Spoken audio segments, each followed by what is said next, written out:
Mr. Chairman, Manos, thank you for the invitations. It's always a great pleasure to be here. We're going to discuss the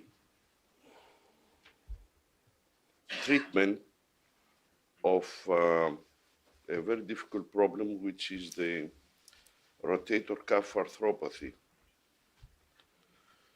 This condition was first described by Robert Adams, but it was not until 77 where Charles Neer provided the first detailed description and introduced the term cuff tear arthropathy or rotator cuff arthropathy. This condition is characterized by massive irreparable rotator cuff tear with proximal migration of the humerus, the so-called acetabularization of the acromion, severe glenohumeral arthritis, in most of the cases with glenoid bone loss, and finally, humeral head collapse. Interestingly, only 4%, according to Neer, patients with rotator cuff tear develop rotator cuff arthropathy. These numbers, it seems to be, I feel that's a bit low. However, there are not more information in the literature about that. Definitely, there are mechanical and possible nutritional factors play a role.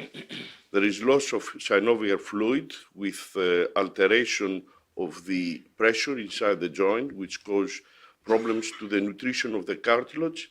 And sometimes you can see hydroxyapatite crystal accumulation, the so-called Milwaukee shoulder. Tends to afflict more women than men with chronic progressive shoulder pain, classic signs of rotator cuff tear, and in some cases you can see pseudoparalysis. You can see atrophy of supraspinatus and infraspinatus, severe fatty infiltration, and the synovial fluid can go either to the subacromial bursa, but some cases under the skin, the so-called geyser sign. The anatomic anchostrate prostheses have been used for this case in the past with poor results because of the loosening of the glenoid component. There are, when the head is going up and down, there are alternatively eccentric forces to the glenoid that cause loosening of the glenoid. This is the rocking horse glenoid.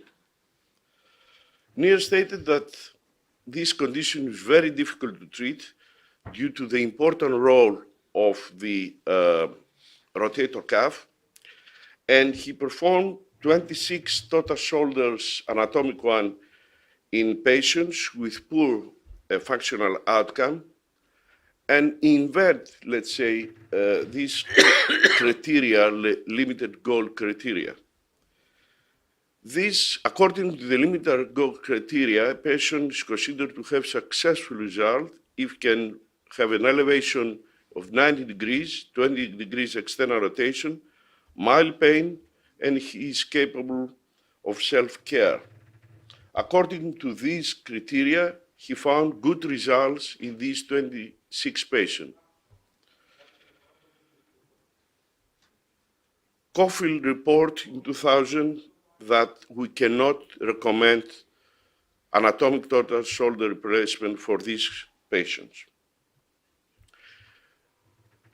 In an effort to avoid the glenoid component, hemiarthroplasty has been used for this purpose, and Pollock in '92 compared the results of the hemiarthroplasty to total shoulder. He found equal pain relief, but the anterior forward elevation was better in the hemiarthroplasty.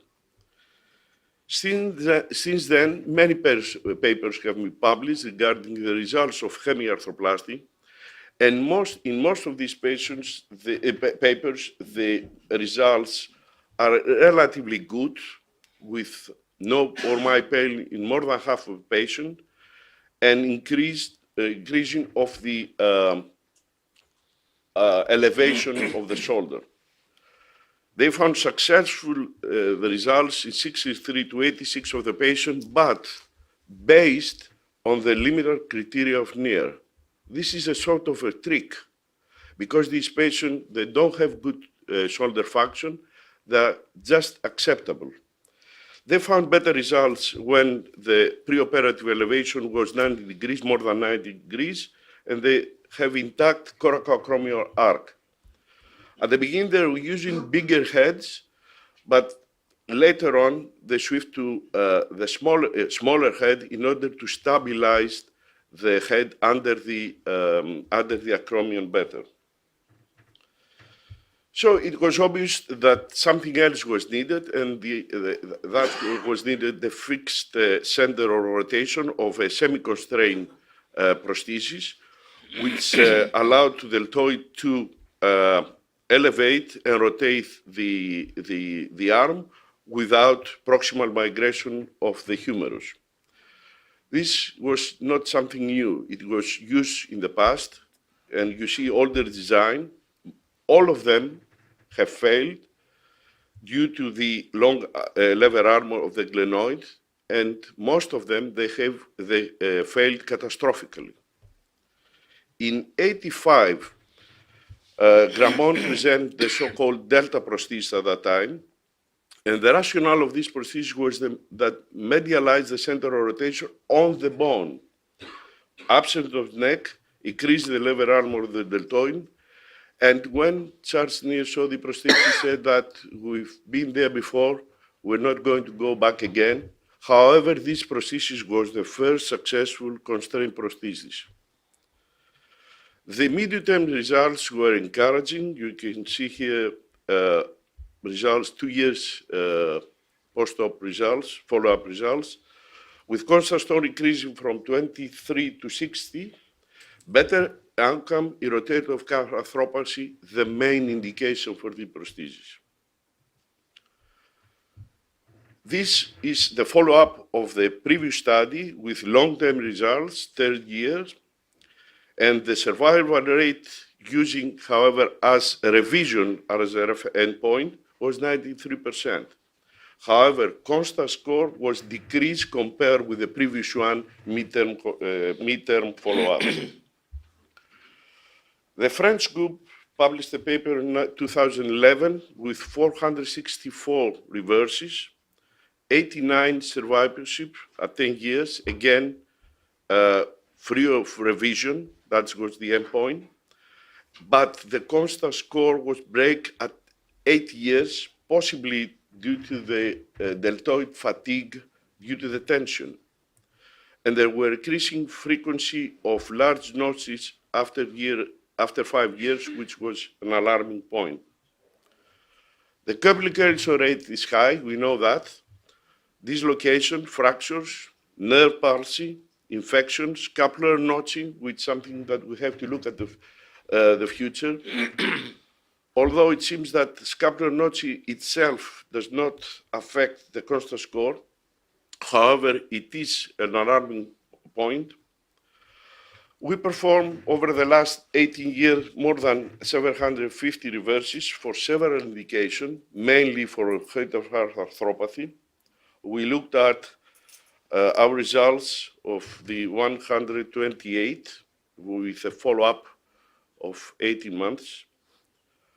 We found an increase of the active anterior forward elevation from 50 to 125. The constant score from 21 went to 58, which is a huge improvement for this patient. Most of them were very capacitating patients, and they have improved significantly. However, we have some complications. You can see here the complication. We have a large amount of acromial fractures due to the tendency that we have to put it at the beginning rather stiff to avoid this, in order to avoid dislocation. The success of this prosthesis expand the indication to several other indications. You can see there some other indication.